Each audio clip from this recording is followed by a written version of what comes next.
there she is, not only the only woman in the room in Australia, but they told her to her face, you will not get back. Welcome to Afternoon Light, the podcast of the Robert Menzies Institute, hosted by Georgina Downer. Have you ever looked at the $50 note and wondered, who are the people on there? Well, today's episode of Afternoon Light will answer at least one side of that question.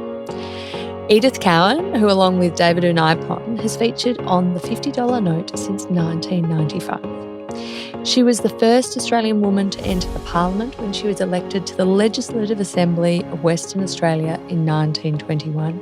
And she was just the second woman in the British Empire to be elected to a Parliament after Nancy Astor. Now, Cowan was one of the most consequential civic reformers Western Australia has produced. She built the institutions that shaped modern Western Australia, from women's health and child welfare to education reform and the professional status of women.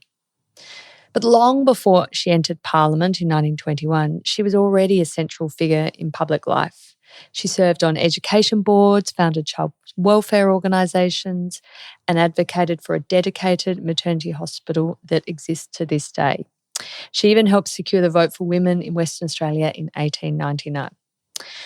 And she did all this in spite of, or perhaps it's because of, her tragic childhood.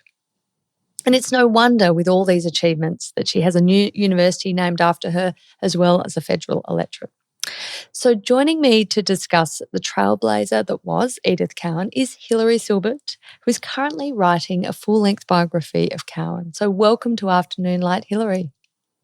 Thank you, Georgina. Look, Hilary, it is amazing doing all my reading and research on Edith Cowan that her story is not more well known, particularly because there is a university, as I said, university named after her, Edith Cowan University, a federal electorate, and of course the $50 note. So it's a daily reminder, well, at least when we use cash, maybe less so as we become cashless, of this important figure. But why don't you think she's as well known as she perhaps should be? I think because she's not taught at primary, secondary or tertiary levels. And if that's the case, then most of us, including me, had never heard of her. So until that changes, I don't think that the $50 bill or the naming of a university makes any difference. Yeah, it's interesting. Someone like Matthew Flinders, a great explorer, he has a lot of things named after him. I mean, there's Flinders Street Station here in Melbourne, Flinders Street, there's Flinders University in South Australia. But likewise, I think, people just don't reflect on who the person is behind these names, do they? No. So what inspired you then to fix this problem, Hilary? Well, I didn't learn about her at school, but I applied to be the inaugural corporate events manager at the newly formed Edith Cowan University. And I thought I might be asked about her in the interview. So in 1991, I started trying to learn a bit more about her in order to produce it in the interview. But this is pre-Google and there was very little I could find. And in fact, I wasn't asked a word about her in the interview, and I got the job immediately and had the absolute privilege of writing that job. There were only 2 lectures in it. So I set about researching and promoting Edith the person, and even applied to have a lecture on her, honouring her on her birthday, which we did. So that's what inspired me, was the fact that I knew nothing going to work at a university named after her. It's important, I think, that we have those sorts of commemorations like annual lectures. I think you were responsible as well for the restoration of Edith's headstone at Karrakatta Cemetery, and you were involved with the first touring exhibition based on Edith's life and contributions, which was named A Tough Nut to Crack. I love that. Yes. You've obviously, through your work at Edith Cowan University, had a great passion for the story of Edith. But what about the monumental task of taking on writing a biography of her? It's taken me a long time to do it. I suppose because I actually met the only person who's ever done a biography, her own grandson, her son's son, who was on the staff at University of Western Australia. And I had the privilege to sit and chat to him for many years, and that was inspiring. Plus, that one biography, which he named A Unique Position, which is taken from the statement Edith made in her maiden speech, is actually quite difficult to read. And people did say to me, when are you going to write a biography? And I said, I've never written a book. And then finally, after I was asked to do a 5-part series, and when you sit down and do 45 minutes, you've actually got the start of a book. But it has taken me over 30 years to suddenly sit down and pull it all together. And even now I'm adding bits to it, which I'm thoroughly enjoying, because I've gone and sat and read the minutes of the Historical Society, the Town Planning Institute, which I don't think has ever been recorded before. So the book's been a long time in the making.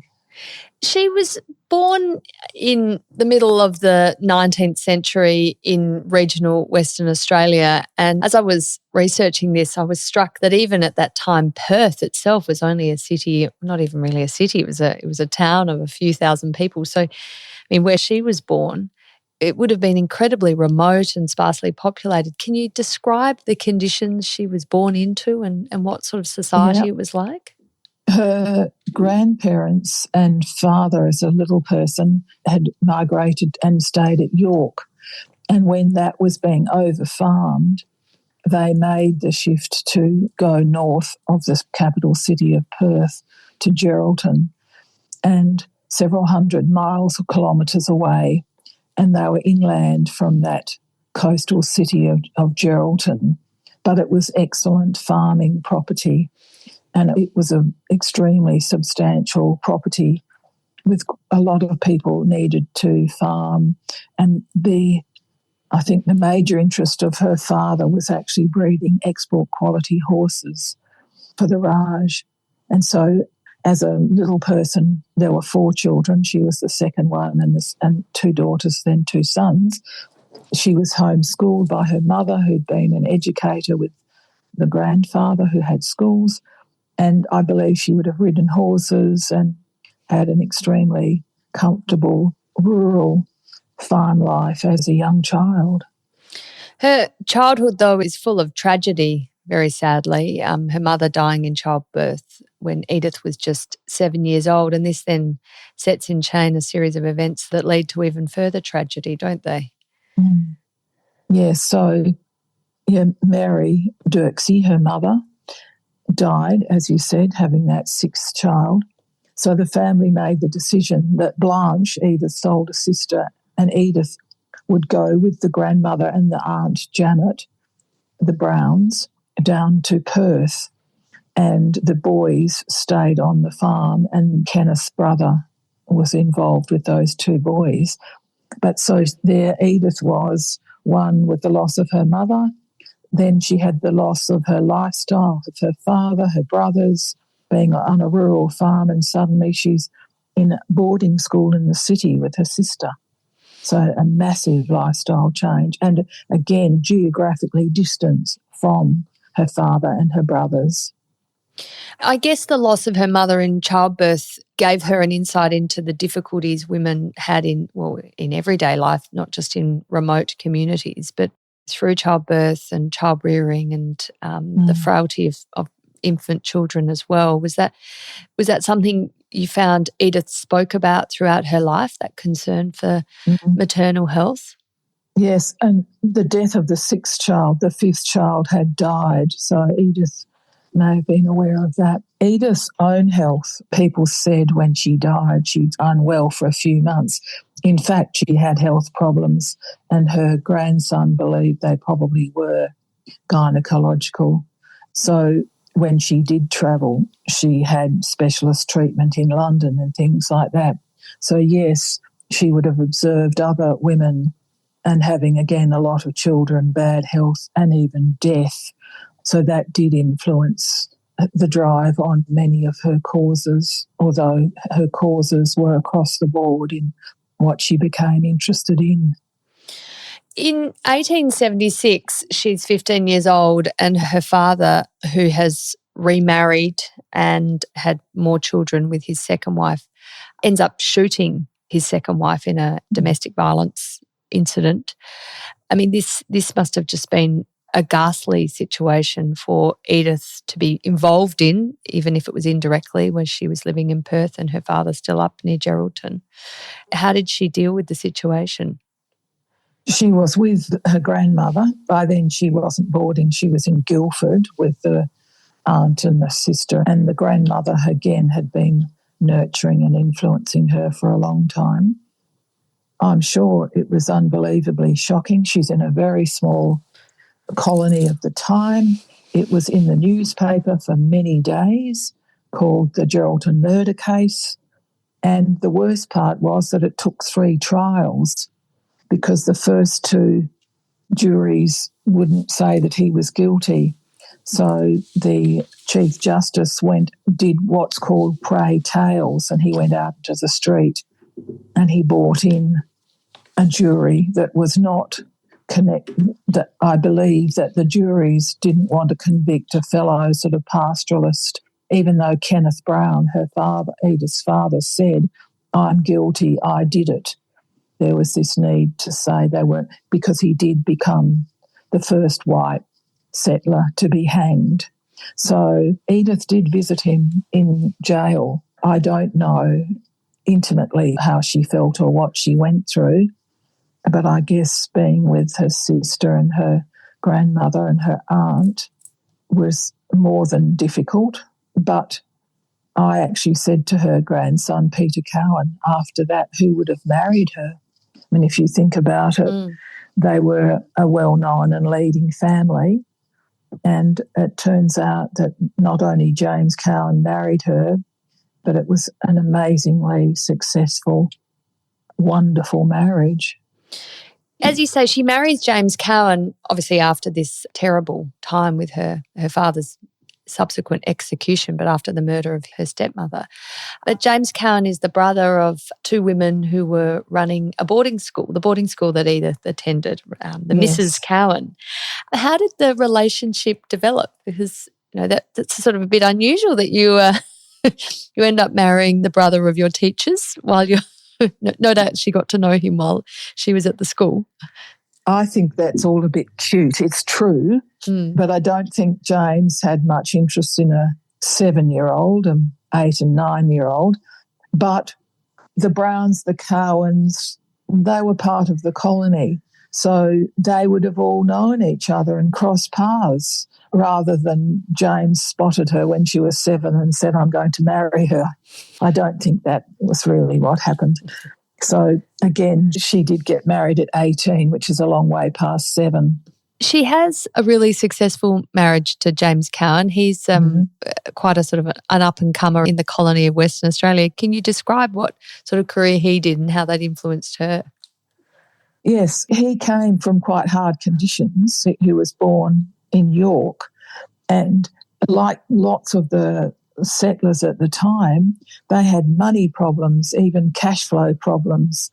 So James, quite young, when he had been given work through his father, Walkinshaw, one of the jobs he had was in charge of the pound, and James was actually handing over his salary to his father, so wasn't in a position to marry. But he ended up in the legal field, James, and it wasn't done like today through qualification. It was done through jobs and public service and extensive reading, and he was renowned for being very well read in law. When they quietly married, Edith, as this 18-year-old, started sitting in the courts that he was in. And so she not only, I think she was the most empathetic person I've ever heard of, but she started to see what was going on through these cases, and very quickly she realised that children who were brought to court were often considered criminals. She didn't like the way the police treated them, and she was already then saying, look at the background, why are these children here? Not they are bad, lock them up. So this 18-year-old bride at first hand could see another side of society and decide immediately that that would be one of the things she'd advocate for, improvements for women. She believed women should be in the courts, and again fought for women officers, was one of the first JPs. All that could happen because the law changed. So that side of seeing another side to the society she was in, and again the lifestyle she had with James, where they supported each other's interests. Their house was always welcoming for meetings and people standing around afterwards having a chat. So they were both interested in each other's causes and very supportive of each other. It's an amazing partnership, I would have thought, for that era. James Cowan was obviously very encouraging of Edith's interest in his work and the goings-on in the court. And this was, notwithstanding they did have 5 children between the two of them. So it was, not a quiet house. I mean, do you find this remarkable, this partnership between, it was very much based on the quality and respect, which I would have thought was a bit unusual for that era. Very, very unusual. And I think they both got criticised for that, where if people ever thought that women thought alike and were supportive of each other, this is another example where they're not.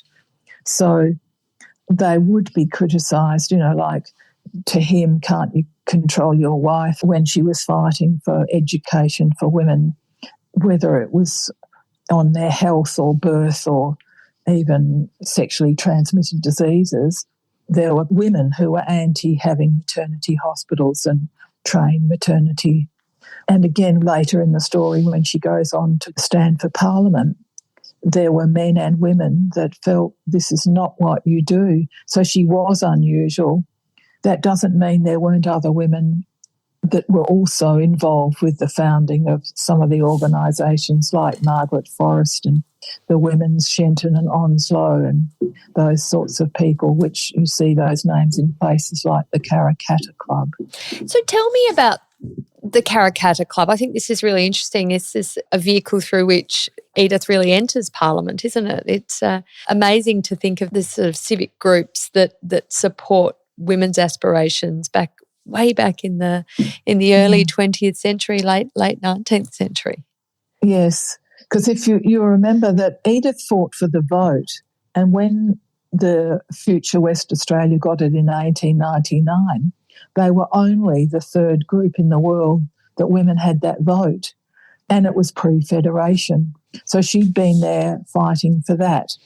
And even before that, with the Karrakatta Club, there was a visitor from overseas, Emily Ryder, who talked to the St George's Reading Group that Edith and others belonged to, and thought they might be a suitable candidate to start what became the Lyceum groups. Karrakatta Club is one of the World Lyceum. So Edith was involved with the founding of organisations back in the 1890s with children, babies, all those sorts of things. The Karrakatta Club, where she was a founder, that was the oldest women's club in Australia and one of the oldest in the world. And they were very much there to advocate for change in society and petition and visit government and those sorts of things. And Edith actually proposed the motto, which I think is very fitting that she did it. So it was let us be judged by our actions. And that's become, for me, something, why isn't Edith judged by her actions and her contribution?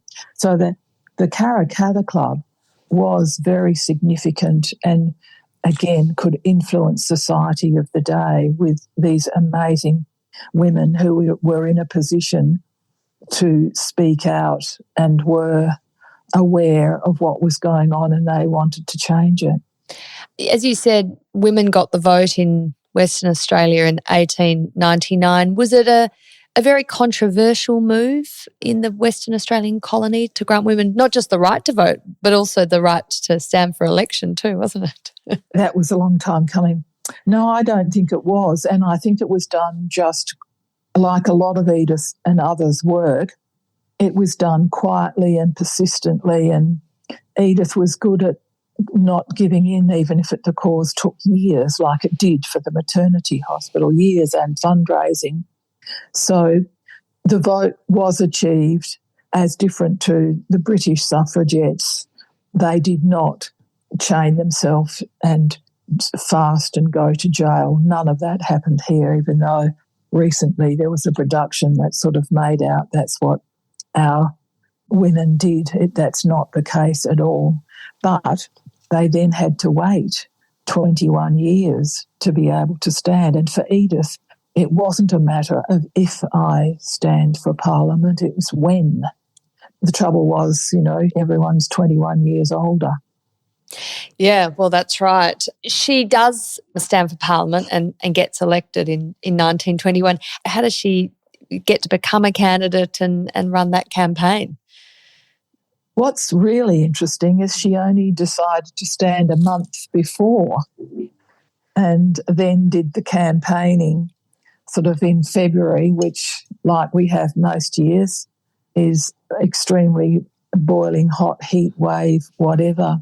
And she stood for the Nationalists at the time, and she then campaigned on streets, in halls, under lights. And yes, so women and men backed her, a small group of supporters, and she was very clear on what her particular stand was on certain things. And the most interesting thing was that you could stand against your own party at the time, and she did. She stood against not only another nationalist, but the Attorney General, Thomas Draper. Thomas Draper was an experienced lawyer, an experienced politician, and sadly, for me, he was the one that put forward the bill and had it passed that women could stand. So of all the men in Parliament to beat, she beat the man who put up the bill. And, of course, those that were anti would have said, well, there's your punishment. You shouldn't have done it. Yeah, that was his karma.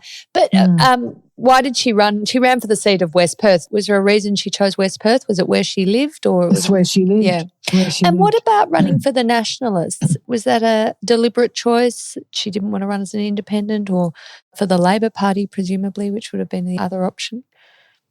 No, I think it probably suited her at the time. Having said that, though, even in her paperwork, and then when she did get elected, is that she would say very vocally, I stand for no party, I'm here for my constituents. And even things like she didn't believe politicians should be paid. So those were the things that made, not only was she the only woman, and there were many who believed, including women, that women should not be in Parliament. So she had all sorts of black marks against her from day one. I guess something important to remember about Edith Cowan is that she came from a very comfortable background. She had home help. Her husband was incredibly supportive, but they were, I guess, for the era, relatively affluent. So she had a capacity to engage in public life, and through her, I think she was associated with 46 voluntary organisations and advisory bodies, which is a heavy schedule, no doubt. But she was able to do that because of the conditions of her life. So advocating for politicians not to receive any pay, yeah, that's all very well and good when you don't necessarily need the pay. But if you do need the pay, and the alternative is you starve because you can't afford to house and feed yourself, then if you want to go into politics, then I wonder if she thought through those attitudes, those policy positions, and the impact that had on people who were not as well accommodated as she was. I don't ever believe she had home help. I believe her daughters helped run the house. Yes, she was comfortably off. I don't believe she was wealthy at all. And when, in the case of giving away, she gave away her parliamentary salary, most of it, to charities. She may have been middle class, but by then James was retired. So, yes, she was in a position to speak out, to contribute, not worry where her next meal came from. But she thought being a politician was sort of like a civic duty. Of course, she never won that argument. That just disappeared. But I don't believe she had any home help other than her family. What about her relationships with other female activists, for want of a better word, of the era? Were there splits between them and their politics kind of all been identical? They might have shared an aspiration for equality for women. The women that I named before, with Margaret Forrest, who became Premier's wife, and Mrs. Onslow Shenton, names, in fact, that we have districts and commemorate. The one that she clashed with, that she was a founder of the Women's Service Guild, and they clashed very badly, was Betty Rishbeth. So Betty had a completely different background to Edith when she arrived married in Western Australia, and they were together again with the Women's Service Guild, which had good philosophy and whatever. Where they came to end up splitting up is Edith and others believed after World War I it should be reportable if you had a sexually transmitted disease. Now, it wasn't to police it, as in humiliate people. It was just simply a health issue. And Betty Rishbeth opposed that when there was a chance, to get involved with the Health Act. So they disagreed on that. They disagreed on conscription, which Edith believed in simply to limit how young you could be sent off to war, and she wanted it limited. So, in fact, Edith and others left the Women's Service Guild with Betty Rishbeth staying on. So that was quite a well-known clash between the two of them. Where did Edith sit on the issue of conscription? Because that, of course, was a massive debate through the First World War, and the Nationalists were a party that was formed to really get Australia through World War I. Well, she believed in conscription because she didn't want the youngest boys conscription, so she wanted limited conscription to solve what she saw as a problem, that it would then be age-based and minimal. I mean, she was anti-war, totally anti-war. Yeah.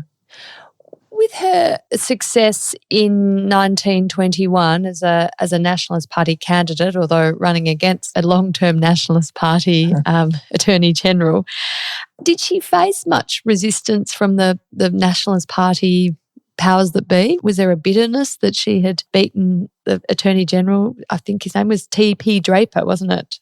Thomas Draper. Yeah.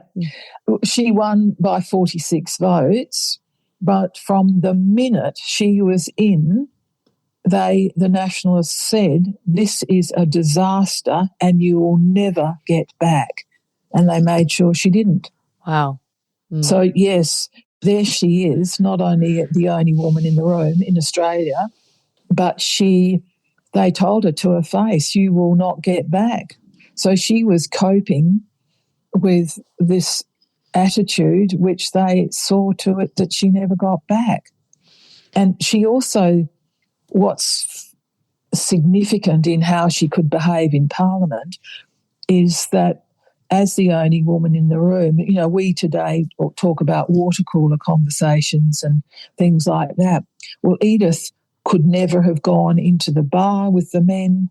A lot of the conversation, even today in corporate conferences, is over the coffee or whatever, and she didn't have access to any of that. She wouldn't have played golf with them or something like that. And she even, as you know, the famous story of she happened to live across the road from the Parliament, thank goodness, because there were no bathrooms for her. So she walked across the road to do that. So she had men and women, including men in the room, that opposed a woman and her being there. And because she said stuff like, I'm here for my constituents, not the party. So although she was highly successful as a first-time politician in what she was able to achieve, the writing was on the wall. Beyond the response of her own party, which obviously was not a great one, what was the response from the media, from journalists, from commentators about this, incredible achievement? This is the first time an Australian woman has been elected to any parliament, and it was only the second time a woman of the British Empire had been elected to a parliament. So she was a real trailblazer. Presumably there would have been a fairly large amount of media commentary on this. There was, but places like the Bulletin magazine did a 2-page spread of cartoons, and they completely lampooned her as the housewife. So there are these cartoons which you can see to this day of her dusting and mopping and completely belittling her. There was poems. Some of the media not only recognised that she was worthwhile, and she certainly had the qualifications to be there, and even when they were assessing her worth, saying, yes, she absolutely deserved to be where she was. There's something I just want to tell you about the British Empire, because I think it's very significant to realise the size and significance of the achievement of being the second woman in the British Empire. The British Empire was at its peak at this time, ruling 35.5 million square kilometres, nearly a quarter of the Earth's land. It was 7 times larger than the Roman Empire, and 1 in 4 people lived under its rule. So I'd just been blithely saying, second woman in the British Empire. But that really puts it into, wow, she was only the second woman in that highly significant empire of the day. Yes, it's an incredible achievement, and one of which we should be very, very proud. What were the main issues she advocated for during her, unfortunately, quite short tenure in the Parliament? Well, she actually went in with the list of things that she wanted to achieve, and it was quite funny because, she had on her electoral pamphlets law and order and the maintenance of constitutional government. She stated even then parliamentary representatives responsible only to their own constituents. She wanted to assist industry, reduce the cost of living, of establishing markets. She was very big on child protection and motherhood. She worked and even got her OBE because she was into preference to return soldiers and certainly looking after them at the time. And she also wanted compulsory voting with proportional representation, and compulsory voting was achieved in 1924. So she was very clear on what she was interested in and stuck to it, and states it all in her maiden speech. The situation of her maiden speech is worth remarking on. It was, I don't think, a proud moment for the West Australian Parliament at the time, was it, Hilary? Well, there were interjections the entire way through, something like 18 times, with even the Premier and several, and some of that was just plain belittling and abusive. Edith was a very experienced presenter by then, very experienced, and didn't put her down. It didn't throw her off her speech. And she just quietly and with great dignity just kept going. But, everyone else is given that one time where they're not under attack, but Edith wasn't. Yeah, that's a real shame to mark that momentous occasion of the first woman elected to an Australian Parliament by treating her with such terrible disrespect. She had a real belief in the power of education, particularly girls, women's education. Where do you think that came from? Was it from her childhood experiences or? Yeah, and again, having a grandfather, Whitnome, and a mother, Mary Dirksey, in the education field and homeschooled on the farm till she was 7, I don't think she was that captivated with her primary age, but she then was tutored by the Reverend Sweeting when she lived with her grandmother in Guildford. So she was an absolutely voracious reader and, again, totally believed in education changing people's lives. So yes, I think she was, as you said, on education boards, and she was incredibly into equal opportunity, boys and girls, men and women being treated equally in education. And way back then she fought for equal pay for men and women teachers. So that's very noteworthy in that era. Yeah, indeed. She lost the 1924 election in part because she refused to vote consistently with the Nationalists, the party she did represent, although she didn't seem to have a strong affiliation with it. It was the end of a political career, although her activism continued after that. She did try again in 1927 and ran as a member of the Women's Electoral League, but again lost that election. Mm-hmm. What did this, do you think, do for the cause of women who wanted to be representatives in the parliament? Did it dissuade them, do you think, or did it energise them to fight harder? What does Edith's legacy leave us with? Well, just back to when she was in that first term poly, she did something that politicians, first termers, do not do today. She achieved 2 private members' bills. And the very first one, she was elected 21, the bill was 1922. It was the first bill by a woman in the British Empire to be put up by a woman and successful.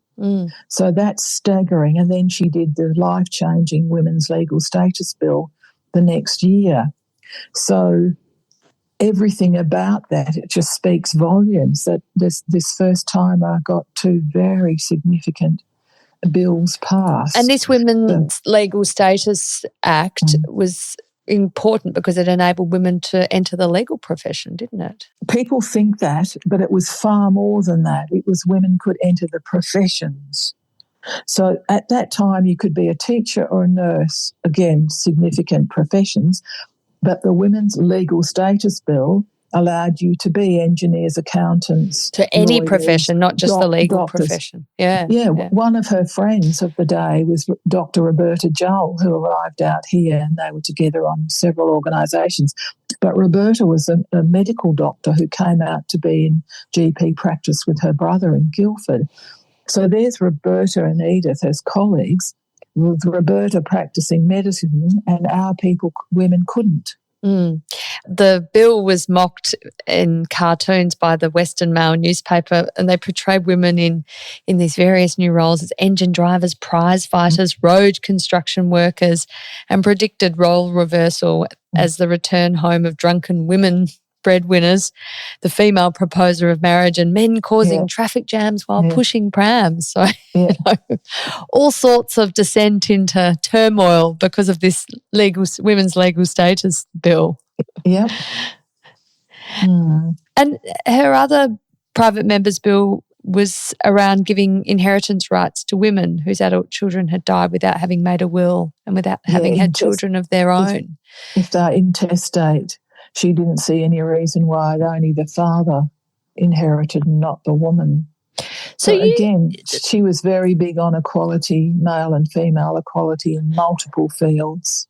So despite the 3 short years in Parliament, she had an outsized impact on the legislative agenda for women's equality in terms of the professions and also the ability of women to inherit things. These set the stage for future pushes towards equality through the 30s and 40s and into the 50s, I'm sure. But again, she was already doing that, becoming that the first woman in any Australian parliament was decades after what, as you said, the number of organisations she founded. I mean, I've been doing the stats on, she was life member of 3, she was founder of 7, she was president of 7, vice president, again, at home, not terrific health, with this bunch of children and opposition from even other women.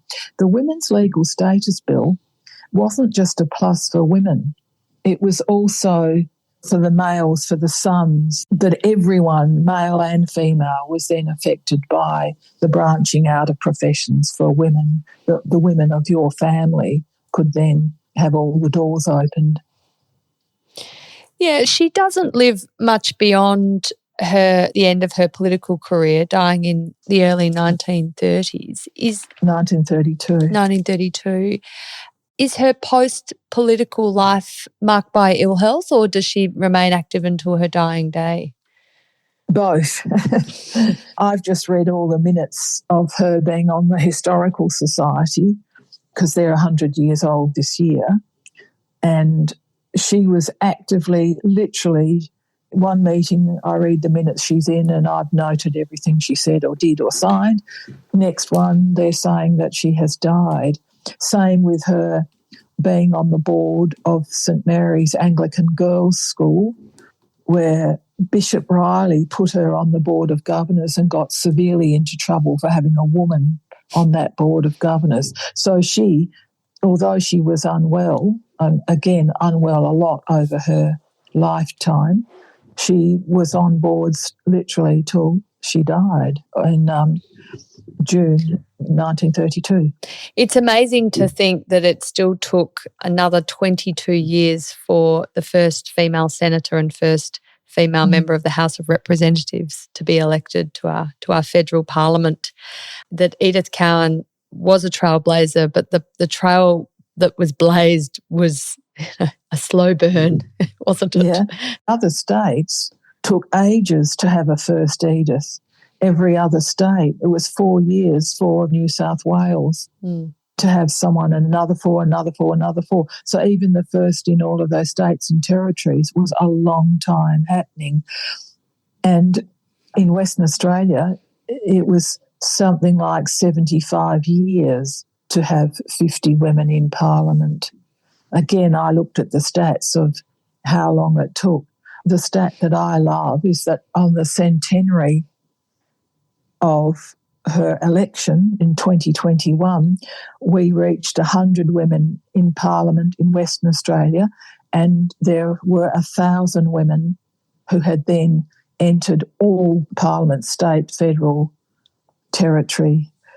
So that was exciting to say, yes, we've finally, 100 years from Edith, we have 1,000 women who've now been involved with all of the parliaments. But yes, the first 50 plus years were very, very slow.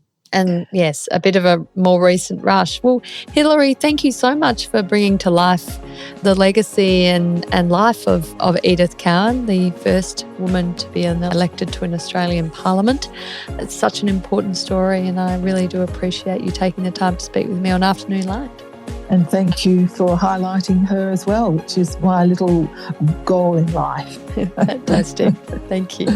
Thanks, Georgina.